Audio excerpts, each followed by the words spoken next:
एक जवान व्यक्ति अपनी आदतों से बहुत परेशान था। उसकी बुरी आदतों की वजह से उसका जीवन एकदम अस्त व्यस्त हो रखा था। वह अपने समय की बिल्कुल भी कद्र नहीं करता था। बस फालतू के कामों में पूरा दिन यूं ही बर्बाद कर देता।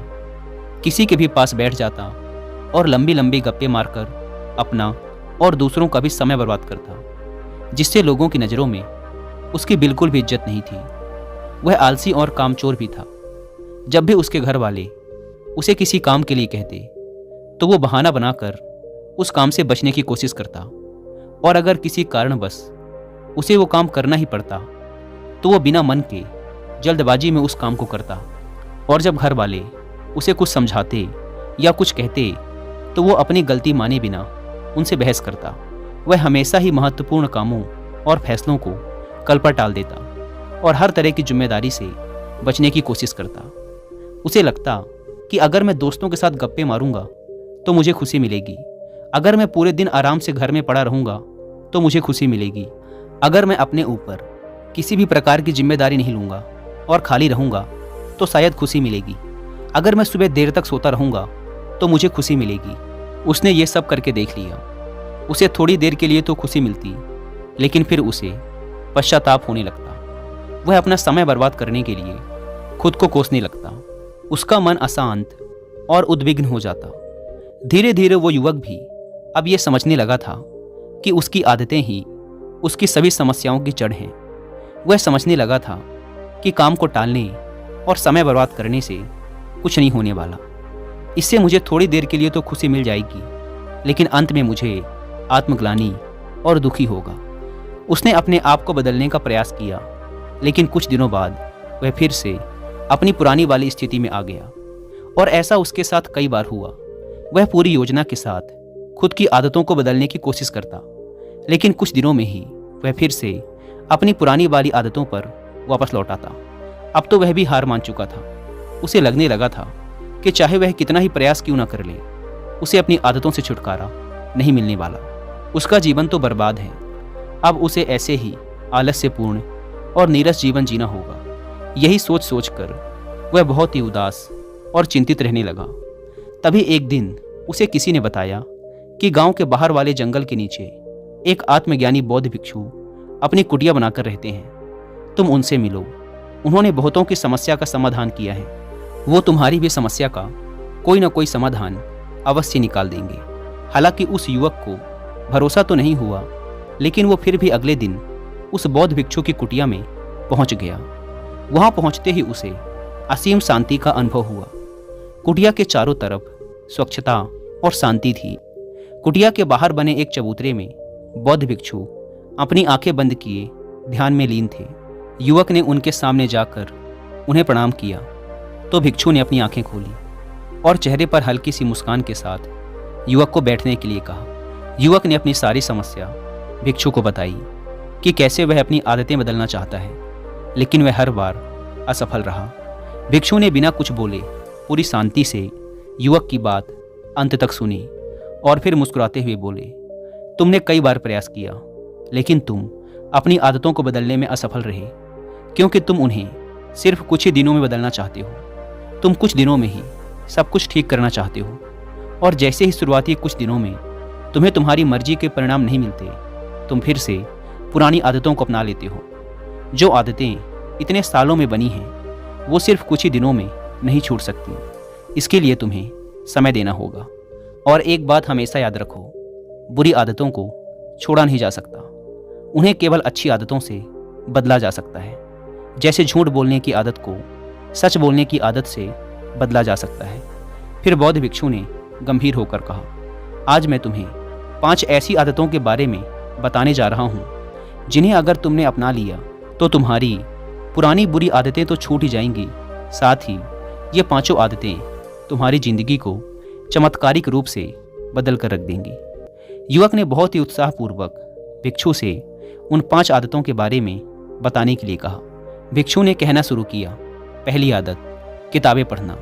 दुनिया के सारे प्रश्नों के उत्तर किताबों में छिपे हैं, क्योंकि आज जो प्रश्न तुम्हारे मन में उठ रहे हैं, आज से पहले बहुत से लोगों के मन में भी वही प्रश्न उठ चुके हैं, और उनमें से कुछ लोगों ने उन प्रश्नों के उत्तर खोजे और उनमें से भी कुछ लोगों ने उन उत्तरों को किताबों में लिपिबद्ध कर दिया, तो तुम उस पूरी प्रक्रिया से गुजरे बिना ही सिर्फ एक छोटी सी किताब पढ़कर अपने प्रश्नों के उत्तर पा सकते हो और उन्हें खुद के लिए प्रयोग कर सकते हो।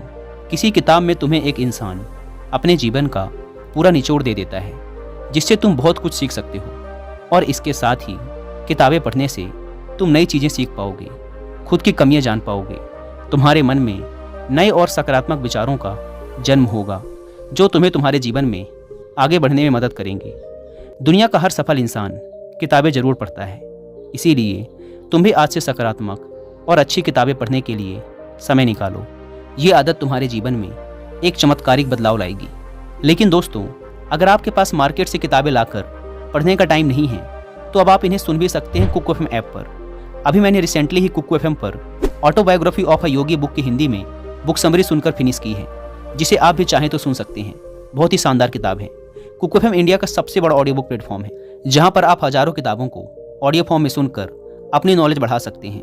वैसे तो इस प्लेटफॉर्म के पूरे साल भर का सब्सक्रिप्शन पड़ता है सिर्फ 399 रुपीज़ का, लेकिन आप में से पहले 250 लोगों को ये पड़ेगा सिर्फ 199 रुपीज़ में, अगर आप यूज़ करते हैं कूपन कोड WI50। ऐप को डाउनलोड करने की link description and first comment पर मिल जाएगी।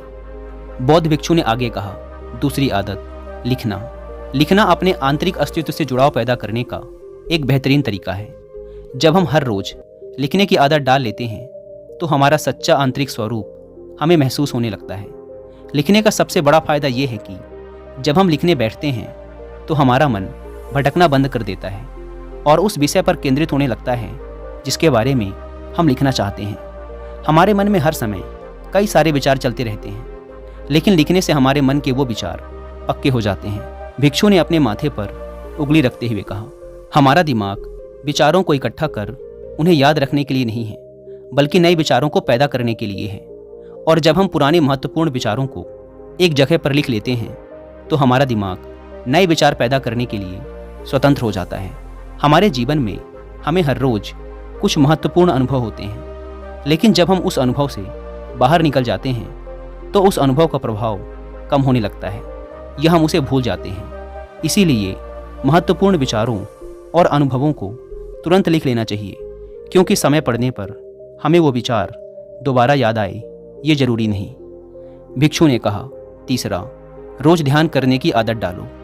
ध्यान वो माध्यम है जो तुम्हारी हर तरह की मानसिक समस्या का समाधान कर देता है।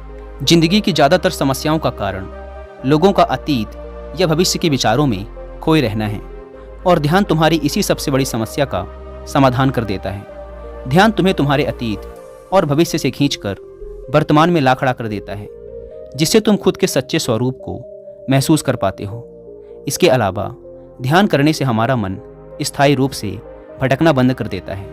मन में विचारों की तीव्रता कम हो जाती है, जिससे हमारे मन में फालतू के विचार आने बंद हो जाते हैं और हम अपने काम में ज़्यादा देर तक ध्यान दे पाते हैं, जिससे हमारी सफलता की संभावना कई गुना तक बढ़ जाती है। साथ ही ध्यान करने से हमारा शरीर और मन तनाव मुक्त रहते हैं और हम अंदर से आनंदित महसूस करते हैं, जिसके परिणाम स्वरूप हमारे जीवन में खुशी और स्थिरता आती है। भिक्षु ने कहा, चौथी आदत जो पूरी तरीके से तुम्हारी जिंदगी को बदल कर रख सकती है, वो है शुक्र अदा करने की आदत। जो कुछ भी तुम्हारे पास है, उसके लिए शुक्र अदा करना शुरू करो। अगर हम अपना ध्यान क्या नहीं है से हटाकर हमारे पास क्या है उस पर ले आएं, तो हमारी पूरी जिंदगी खुशियों से भर जाएगी। कभी ये मत सोचो कि जब मैं कुछ बहुत बड़ा हासिल कर लूँगा तब खुश होऊंगा, कुछ बन जाऊंगा तो खुश रहूँगा, बल्कि आज जो तुम्हारे पास है, आज जो अच्छी घटनाएं तुम्हारे साथ घट रही हैं, उनमें खुशी ढूंढो। तुम्हारे पास रहने के लिए घर है, खाने के लिए खाना है, पहनने के लिए कपड़े हैं, सांस लेने के लिए स्वच्छ हवा है। तुम इसके लिए भी आभारी रह सकते हो, क्योंकि दुनिया में बहुत से लोगों को ये भी नसीब नहीं है। और खुशी कभी भी किसी बाहरी चीज़ से नहीं मिलती।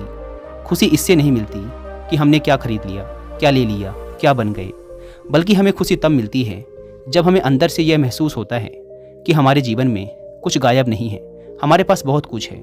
और जब हम उस पर ध्यान देते हैं और आभार व्यक्त करने की आदत हमें बार बार यही याद दिलाती है कि हमारे जीवन में कोई कमी नहीं है, बल्कि हमारे पास तो बहुत कुछ है। भिक्षु ने थोड़ा गंभीर होकर कहा, 5 आदतों में कोई एक आदत जो मैं कहूँगा कि तुम्हें जरूर अपनानी चाहिए, वो है आभार व्यक्त करने की आदत, क्योंकि यही वो आदत है जो तुम्हारी जिंदगी को सबसे ज़्यादा सकारात्मक तरीके से बदल कर रख सकती है। भिक्षु ने कहा, 5वीं आदत, जो तुम पाना चाहते हो उसके बारे में पूरे विश्वास के साथ सोचना शुरू कर दो। तुम विचार करो कि वो चीज़ तुम्हें मिल गई है, फिर तुम कैसा महसूस करोगे, कैसा व्यवहार करोगे। वैसा ही व्यवहार आज करो। खुद को उस सफलता और उस चीज़ को जिसे तुम पाना चाहते हो उसे हासिल करता हुआ देखो और महसूस करो। हमारे मन में जिस तरह के विचार उठते हैं, जिन चीज़ों के ये सपने देखता है, ये उन चीज़ों को पाने की कोशिश शुरू कर देता है, उन्हें अपनी तरफ आकर्षित करता है। ध्यान रखो, कोई भी सेनापति मैदान में युद्ध जीतने से पहले उस युद्ध को अपने मन में कई बार जीत चुका होता है। इसी प्रकार सफलता हासिल करने से पहले हमें उस सफलता को कई बार अपने मन में घटित करवाना होता है। इसीलिए जो भी बनना या पाना चाहते हो उसके बारे में अपने मन में पूरे विश्वास के साथ सोचना और महसूस करना शुरू कर दो। अगर तुमने इन 5 आदतों को अपनी ज़िंदगी का हिस्सा बना लिया तो तुम्हारी ज़िंदगी चमत्कारिक रूप से बदलना शुरू हो जाएगी। इतना कहकर बौद्ध भिक्षु चुप हो गए। वह युवक भिक्षु की बातों का अर्थ समझ चुका था। उसने भिक्षु के ही सामने इन 5 आदतों को अपनी ज़िंदगी का हिस्सा बनाने का वचन लिया और भिक्षु का धन्यवाद कर वहाँ से चला गया। दोस्तों, मुझे उम्मीद है कि आपको इस वीडियो से बहुत कुछ सीखने को मिला होगा। और हाँ, कुकू एफएम पर autobiography of a Yogi book की हिंदी में बुक समरी सुनना ना भूलें। और 50% डिस्काउंट के लिए आप WI50 कूपन कोड का इस्तेमाल भी कर सकते हैं। धन्यवाद।